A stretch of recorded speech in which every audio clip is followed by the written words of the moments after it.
ప్రతి విషయంలో కూడా యథార్థంగా న్యాయంగా చెడుతనంను విసర్జించిన వాడే ప్రతి విషయంలో కూడా చక్కగా నిల్చున్నాడు. కాబట్టి దేవుడు ఆశీర్వదించాడు, దేవుని దగ్గర మంచి పేరు కూడా సంపాదించాడు. అలాగే మనం కూడా దేవుని విషయంలో ఎలాగంటే ఎదిగి యథార్థంగా న్యాయంగా దేవుని యొక్క భయభక్తి అంటే మరి పాస్టర్ చెప్పారన్నమాట, మన ఇలా సొమ్ము ఉండిపోయింది, అందుకే నీ కార్యం జరగట్లేదు అని ఒక స్పందన చెప్పారు. అంటే తను తను తెలియదు మాట్లాడకూడదు, నిజంగా మాట్లాడుతున్నాను, నేను మాట్లాడుతున్నాను అయితే అందులో పట్టించుకోలేదు. కొన్ని డేస్ అలా పోయాక చాలా ఏడుపు బాధ కార్యం జరగదు, కొంచెం బాధపడుతుంది. అందులో బాధపడుతుంటే మాదిరి ఇంటికి వెళ్ళాను. ఇంటికి వెళ్తే అప్పుడు అతని అన్నాడు, నువ్వేమనుకుంటున్నావు అని.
శోధనలు ఎలా అంటే ఇంకెందుకు ఇంట్లో వాళ్ళగా వెళ్ళిపోవాలి, లేకపోతే ఇంకా మమ్మీ అయితే చనిపోవాలి అలాంటి పరిస్థితులు వస్తున్నాయి అన్నమాట. కానీ ఎన్ని శోధనలు వచ్చినా దేవుడు ఎంత గొప్పవాలంటే మళ్ళీ దేవుని వాక్యం కానీ ప్రేమ ఉంది కాబట్టి కొంతేలా ఉంది. దేవుడు నమ్ముకున్నాను కాబట్టి ఆ ప్రేమ వల్ల మాలో ఆ తగ్గింపు కానీ అవన్నీ ఉన్నాయి కాబట్టి మేము ఇంకా ఇంట్లో ఇలా అందరూ కలిసి ఉంటున్నాము. అలాంటి ఎన్నో ఎప్పుడైనా కార్యం చేస్తాను.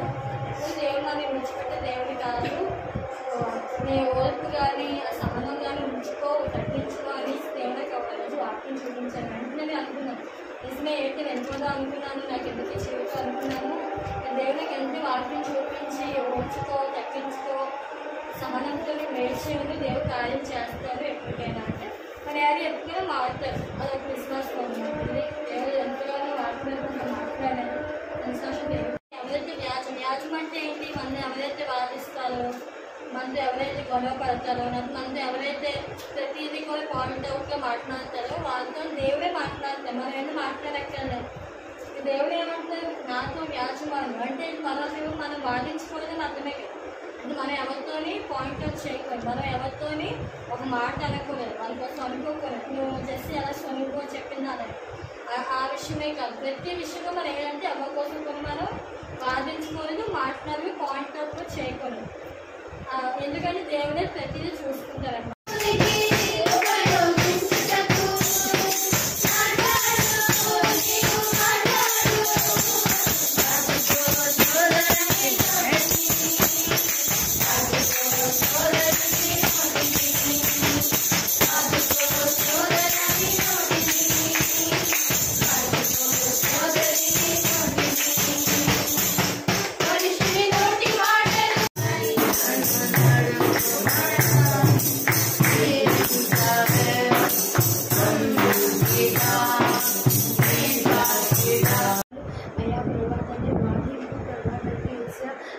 మనుషునికి ఏదో చేయడానికి ప్రభావాన్ని చేసా దేవ దాని వల్ల ప్రభావాన్ని వచ్చినకి ఎంతో ప్రభావాన్ని మీరు అంటే ఎన్నో ప్రభావాన్ని నా దగ్గర పడిపోయిన స్థితిలో ఎన్నో మేము దక్షిణ స్థితిలో ఉండకుండా ప్రభావానికి మందులో నిలబడి ప్రభావాన్ని మరి సాంఘిక కీర్తనగా ప్రభావం వారిగా ఉంటే సహాయం దయచేయ ప్రభావాన్ని అయా దేవాన్ని